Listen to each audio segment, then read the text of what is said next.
ನಮಸ್ಕಾರ. ಫ್ರೀಡಂ 19 ಸುದ್ದಿವಾಹಿನಿಗೆ ಸ್ವಾಗತ. ಇಂದಿನ ಮುಖ್ಯ ಸುದ್ದಿಗಳತ್ತ ಗಮನ ಹರಿಸೋಣ.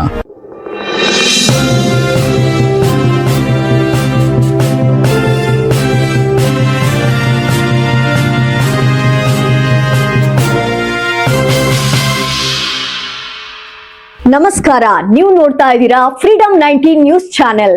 ನಿಖರ ಮತ್ತು ಪರಿಶೀಲಿತ ನಿರಂತರ ಸುದ್ದಿಗಳನ್ನ ಜವಾಬ್ದಾರಿಯುತವಾಗಿ ತಲುಪಿಸುವಂತ ವಿಶ್ವಾಸಾರ್ಹ ಸುದ್ದಿ ವೇದಿಕೆ ಫ್ರೀಡಂ 19 ನ್ಯೂಸ್ ಚಾನೆಲ್ಗೆ ತಮಗೆಲ್ಲರಿಗೂ ಆತ್ಮೀಯವಾದಂತಹ ಸ್ವಾಗತ. ಬನ್ನಿ ಇವತ್ತಿನ ಸುದ್ದಿಗಳನ್ನ ನೋಡೋಣ.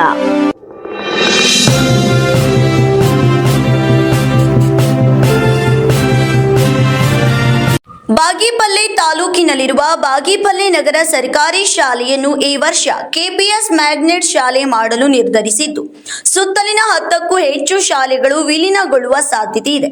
ಇದನ್ನು ವಿರೋಧಿಸಿ ಪಾತ ಬಾಗೇಪಲ್ಲಿ ಸರ್ಕಾರಿ ಶಾಲೆಯನ್ನ ಉಳಿಸಿಕೊಳ್ಳಲು ಊರಿನ ಗ್ರಾಮಸ್ಥರು ಎಐಡಿಎಸ್ಒ ನೇತೃತ್ವದಲ್ಲಿ ಪ್ರತಿಭಟನೆ ನಡೆಸಿದರು. ಈ ಸಂದರ್ಭದಲ್ಲಿ ಎಐಡಿಎಸ್ಒ ರಾಜ್ಯ ಸೆಕ್ರೆಟರಿ ಸದಸ್ಯರಾದ ವಿನಯ್ ಚಂದರ್ ಅವರು ಮಾತನಾಡಿ, ಬಡ ಜನರ ಮಕ್ಕಳಿಗೆ ಶಿಕ್ಷಣವನ್ನ ಖಾತ್ರಿಪಡಿಸಬೇಕಿದ್ದ ಸರ್ಕಾರವೇ ಶಿಕ್ಷಣದ ವ್ಯಾಪಾರಕ್ಕೆ ನಿಂತಿದೆ. ಕೆಪಿಎಸ್ ಮ್ಯಾಗ್ನೆಟ್ ಯೋಜನೆ ಹೆಸರಿನಲ್ಲಿ ಹಳ್ಳಿಯ ಶಾಲೆಗಳನ್ನ ಮುಚ್ಚುತ್ತಿದೆ. ಕೆಪಿಎಸ್ ಶಾಲೆಗಳ ಮೇಲುಸ್ತುವಾರಿಯನ್ನ ಹೊರ ಗುತ್ತಿಗೆ ಕೊಡುವುದರ ಮೂಲಕ ಸಾರ್ವಜನಿಕ ಶಿಕ್ಷಣವನ್ನ ಹಂತ ಹಂತವಾಗಿ ಖಾಸಗಿ ಕಂಪನಿಗಳಿಗೆ ದಾರಿ ಎರೆಯುವ ಹುನ್ನಾರ ಮಾಡಲಾಗಿದೆ. ಈಶ್ವರ ಚಂದ್ರ ವಿದ್ಯಾಸಾಗರ, ಜ್ಯೋತಿಬಾಯಿ ಪುಲ್ಲೆ, ಸಾವಿತ್ರಿಬಾಯಿ ಪುಲ್ಲೆ, ಕುದುಮುಲ್ ರಂಗರಾವ್ ಮುಂತಾದವರ ಹೋರಾಟದಿಂದ ಇಂದು ನಮ್ಮ ನಾಡಿನ ಎಲ್ಲಾ ಮಕ್ಕಳಿಗೆ ಶಿಕ್ಷಣ ದೊರೆಯುತ್ತಿದೆ. ಈ ಮಹನೀಯರಿಗೆ ಆಶಯವನ್ನು ಬದಿಗೊತ್ತಿ ಸರ್ಕಾರಿ ಶಾಲೆಗಳನ್ನ ಮುಚ್ಚಲು ಮುಂದಾಗಿದೆ. ಇಂತಹ ಶಾಲೆಗಳನ್ನು ಮುಚ್ಚೋದು ಬಡ ಮಕ್ಕಳ ಭವಿಷ್ಯವನ್ನ ಕತ್ತಲಿಗೆ ದೂಡಿದಂತೆ. ಅಲ್ಲದೆ ಸರ್ಕಾರದ ಈ ನೀತಿಯು ಕಡು ಜನರ ವಿರೋಧಿಯಾಗಿದೆ ಎಂದು ಆಕ್ರೋಶ ವ್ಯಕ್ತಪಡಿಸಿದರು. ಮುಂದುವರಿದು ರಾಮನಗರ ಮತ್ತು ಅರಸೀಕೆರೆ ತಾಲೂಕುಗಳಲ್ಲಿ ಶಾಲೆ ಮುಚ್ಚಲು ಊರಿನ ಜನರಿಗೆ ಸುಳ್ಳು ಹೇಳಿ ಒಪ್ಪಿಗೆ ಪತ್ರಕ್ಕೆ ಸಹಿ ಪಡೆದುಕೊಳ್ಳಲಾಗಿದೆ. ಈ ಕುರಿತು ಗ್ರಾಮಸ್ಥರು ಎಚ್ಚರವಾಗಿರಬೇಕು.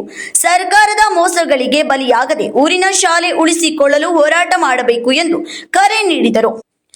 ಪ್ರತಿಭಟನೆಯಲ್ಲಿ ಎಐಡಿಎಸ್ಒ ವಿದ್ಯಾರ್ಥಿನಿ ಸಂಘಟನೆಯ ಜಿಲ್ಲಾ ಪದಾಧಿಕಾರಿಗಳಾದ ತುಳಸಿ, ಎಸ್ಡಿಎಂಸಿ ಸಮಿತಿಯ ಅಧ್ಯಕ್ಷರಾದ ಅಶೋಕ್ ಹಾಗೂ ಊರಿನ ಗ್ರಾಮಸ್ಥರು ಹಾಗೂ ವಿದ್ಯಾರ್ಥಿಗಳು ಪ್ರತಿಭಟನೆಯಲ್ಲಿ ಭಾಗವಹಿಸಿದ್ರು. Shivakumar, freedom 19 news, Bagepalli. ಕರ್ನಾಟಕದ ಪ್ರತಿಯೊಂದು ಮೂಲೆಗೂ ನಿಖರ ಮತ್ತು ಪರಿಶೀಲಿತ ಮಾಹಿತಿಯನ್ನು ಜವಾಬ್ದಾರಿಯುತವಾಗಿ ತಲುಪಿಸುವಂತಹ ಪ್ರಯತ್ನದಲ್ಲಿ ನಾವು ಸದಾ ನಿಮ್ಮ ಜೊತೆ. ಫ್ರೀಡಂ 19 ನ್ಯೂಸ್ ಚಾನೆಲ್ನ ವೀಕ್ಷಕರಿಗೆ ಧನ್ಯವಾದಗಳು. ಮತ್ತೆ ಭೇಟಿಯಾಗೋಣ ಮುಂದಿನ ಸುದ್ದಿಗಳೊಂದಿಗೆ. ನಮಸ್ಕಾರ.